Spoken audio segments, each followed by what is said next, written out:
নমস্কার বন্ধুরা, আর একটি নতুন ভিডিওতে আপনাদের সবাইকে স্বাগত জানাই। আমার আগের ভিডিওতে আমি নিয়ে এসেছিলাম যে অ্যাডেনিয়াম গাছের দানা থেকে আমরা কিভাবে ছোট ছোট চারা গ্রো করব। দেখুন, আমি সেই ভিডিওটা হয়তো আপনারা দেখেছেন, আর যদি না দেখে থাকেন তাহলে অবশ্যই সেটা ভিজিট করে নেবেন। আমি এক সপ্তাহ পর আপনাদের সামনে এই ভিডিওটা নিয়ে এলাম। দেখুন, আমার সমস্ত দানা থেকে কি সুন্দর চারা গাছ বেরিয়ে গেছে।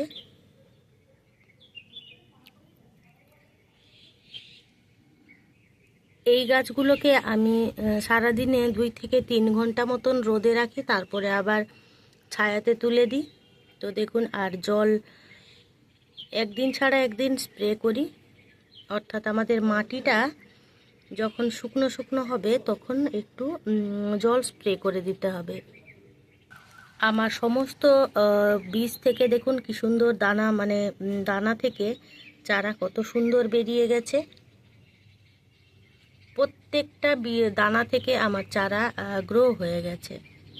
আমি দুটো ট্রেতে বসিয়েছিলাম, এটা একটা ট্রেতে দেখাচ্ছি। দেখুন,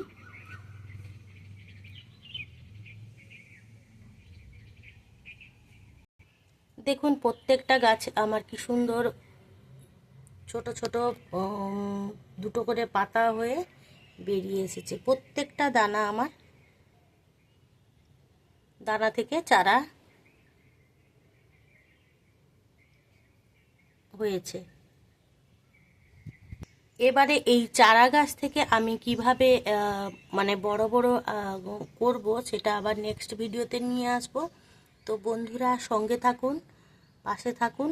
আর আমার এই ভিডিওটি যদি কোনো অংশে আপনাদের ভালো লেগে থাকে তাহলে ছোট্ট একটা লাইক করে দেবেন। আপনাদের এই ছোট্ট ছোট্ট লাইক আমাকে অনেক ইন্সপায়ার করে নতুন নতুন ভিডিও বানানোর জন্য। আর যদি খুব বেশি ভালো লেগে থাকে, বন্ধু বান্ধব কিংবা প্রিয়জনদের সাথে শেয়ার করতেও ভুলবেন না। আর বন্ধুরা, আপনাদের কাছে অনুরোধ করছি আমার এই ক্ষুদ্র চ্যানেলটিকে সাবস্ক্রাইব করে আমার পাশে থাকবেন। আর পাশে থাকা বেল আইকনটি কিন্তু অবশ্যই প্রেস করে রাখবেন। যখন আমি নতুন কোনো ভিডিও দেবো তাহলে আপনাদের কাছে খুব সহজেই পৌঁছে যাবে। তো বন্ধুরা, দেখুন কত সুন্দর সুন্দর আমার দানা থেকে বেশ চারাগুলো বেরিয়েছে, একটাও দানা মিস হয়নি।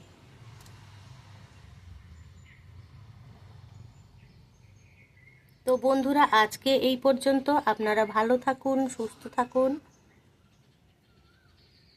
আবার দেখা হবে নতুন কোনো ভিডিওতে। সবাইকে টাটা।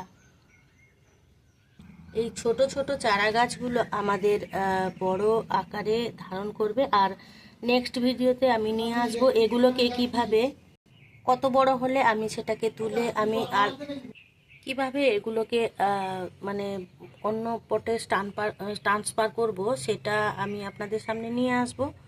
তো সঙ্গে থাকুন, পাশে থাকুন।